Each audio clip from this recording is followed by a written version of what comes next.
आखिर हाथरस में हुआ क्या था? कोई भोले बाबा हैं जिनके दर्शन करने के लिए तकरीबन 2.5 लाख लोग इकट्ठे हो गए और जिसमें से 80,000 लोगों को एंट्री मिली बाबा के दर्शन करने के लिए। और दर्शन वगैरह करने के बाद जब बाबा जाने लगे तो अचानक से भीड़ बाबा के पैर छूने के लिए बाबा के गाड़ी की तरफ बढ़ गई। और उसी भीड़ भाड़ में फिर कुछ लोग गिर गए, कुछ लोग वो को चोट लग गई, धक्का मुक्की में सफोकेशन हो गया। और इन सब कारणों के वजह से तकरीबन 120 लोगों से ज्यादा लोगों की जान जा चुकी है। अब ये काउंट तो नॉर्मली जो न्यूज़ वगैरह में आ रहा है वो है, इससे ज़्यादा ही हो सकते हैं। और ना जाने कितने लोगों के, लगभग 80 से 90 लोगों को तो इंजरी हुई है जो अस्पताल में एडमिट है। बाबा कहाँ है कुछ अता पता नहीं है। और ये एक आई ओपनिंग है, एक आई ओपनर है सारे पब्लिक के लिए, सारे भारत देश के लोगों के लिए, कि ऐसे भीड़ में अक्सर देखने को मिलता है कि कहीं भी कोई बाबा या कोई आता है तो उसको देखने के लिए लाखों लोगों की भीड़ इकट्ठा हो जाती है। अब जब बाबा आता है तो वो भले वो सारी तैयारी करे ना करे इतने लोगों को वहां पे एकोमोडेट करने के लिए, बट फिर भी भीड़ इकट्ठा हो जाती है क्योंकि बाबा से दर्शन करना है। बाबा से दर्शन क्यों करना है? क्योंकि सारे लोगों को एक शॉर्टकट चाहिए कि कोई बाबा उनके सारे दुख खत्म कर दे, उनको पैसे से माला माल कर दे, उनके जो भी डिजीज या जो भी इलनेस है, जो भी उनको तकलीफें हैं वो दूर कर दे और उनकी जिंदगी में सिर्फ खुशी और खुशी कर दे। मतलब उनकी लाइफ तो ऐसी बना दे कि जिस लाइफ में कोई दुख और पीड़ा और कोई तकलीफ ना हो। और सारे भारतवासियों का यही माइंडसेट है और इसीलिए सारे भारतवासी ऐसे कहीं भी बाबा बाबा का कुछ होता है तो इकट्ठा हो जाते हैं।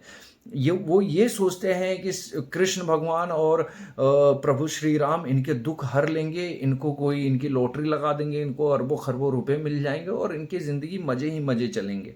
यही एक कारण है। देखिए, आस्था तो अपनी जगह है, बट इस तरीके की चीजें करना और इस तरीके के इंसिडेंट ऐसा नहीं है कि भारत में पहली बार हुआ है।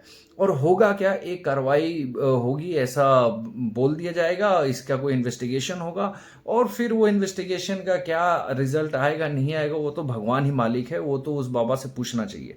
भोले बाबा जिस पे शायद 2001 के टाइम पे एक FIR हो रखा है और अभी तक वो बाबा फरार है, कहीं पे उसका अता पता नहीं है, कहाँ है, क्या कर रहा है, कुछ नहीं, पुलिस उसको ढूंढ नहीं पा रही है।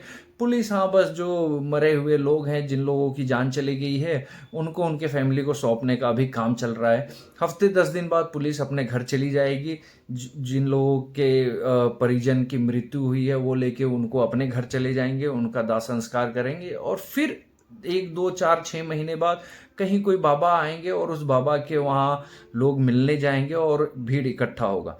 ये सिर्फ बाबा लोगों के केस में नहीं होता है, ये पॉलिटिशियंस के भी केस में होता है। हालांकि पॉलिटिशियंस के केस में भी कई भगदड़ हुए हैं, कई ऐसे इंसिडेंट हुए हैं जहां पे काफी लोगों की जान गई है, बट उसको बहुत ज्यादा हाईलाइट नहीं किया जाता है। ये तो चलिए, ये इकट्ठा होने की बात है। कई सारे पॉलिटिशियंस के केस में तो 100 150 बाइक की रैली निकलती है, काफी गाड़ियां निकलती है और उस बीच में भी काफी लोगों के रोड एक्सीडेंट और काफी ऐसे इंसिडेंट सुनने को मिले हैं, बट इस पे आज तक कोई कार्रवाई नहीं हुई है। आंखें खोलने की ज़रूरत है आपको, हमको, हम सब लोगों को।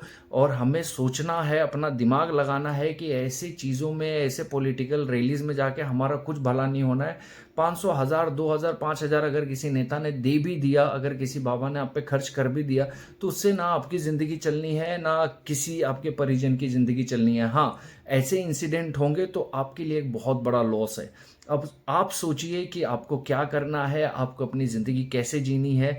आप अपने दुख को हरवाने के लिए, आप अपने पीड़ा को कम करने के लिए किस बाबा के पास जा रहे हैं और किस हिसाब से जा रहे हैं। आप कोई अच्छे मंदिर में जाइए, अच्छे से दर्शन करिए।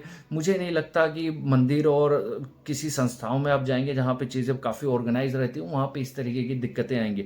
हाँ, बट आप कभी भी किसी बाबा के सत्संग, आप मानोगे नहीं, ऐसे कितने सत्संग करने वाले लोग, ये जो ज्ञान की बातें आके यूट्यूब और फेसबुक पे बताते हैं, वो एक एक सत्संग के 10 10 15 20 लाख रुपए लेते हैं। आपकी भीड़ होने से ही वो उनकी कमाई है। आप ये सोचिए, अगर आप नहीं जाएंगे तो उनके खाने पे लाले आ जाएंगे। और इसको कोई अपोज नहीं करता है क्योंकि एक बहुत बड़ा ऑर्गेनाइज कॉरपोरेट बिजनेस है जिसके अगेंस्ट में कोई मुंह खोलने की हिम्मत नहीं करता। और कोई सिस्टम से लड़ने की कोशिश नहीं करता। बट हाँ, अगर इस तरीके के इंसिडेंट हुए हैं तो आपको कोई क्रांति नहीं लानी है, आपको अपने आप को, अपने लोगों को, अपने समाज को, अपने सोसाइटी को ये समझाने की ज़रूरत है कि इन सब चीज़ों से कुछ भी नहीं होना है, आपका नुकसान ही होगा। फ़ायदा भी होगा तो कुछ 2, 4, 5, 10 हज़ार रुपये का फ़ायदा होगा, किसी पॉलिटिशियन ने आपको कुछ दे दिया या किसी नेता ने आप पे खर्च कर दिया, और इससे ज़्यादा आपका कोई फ़ायदा नहीं होने वाला है। सोचिए, समझिए और गौर करिए और ऐसे चीज़ों को बिल्कुल ही अवॉइड करिए।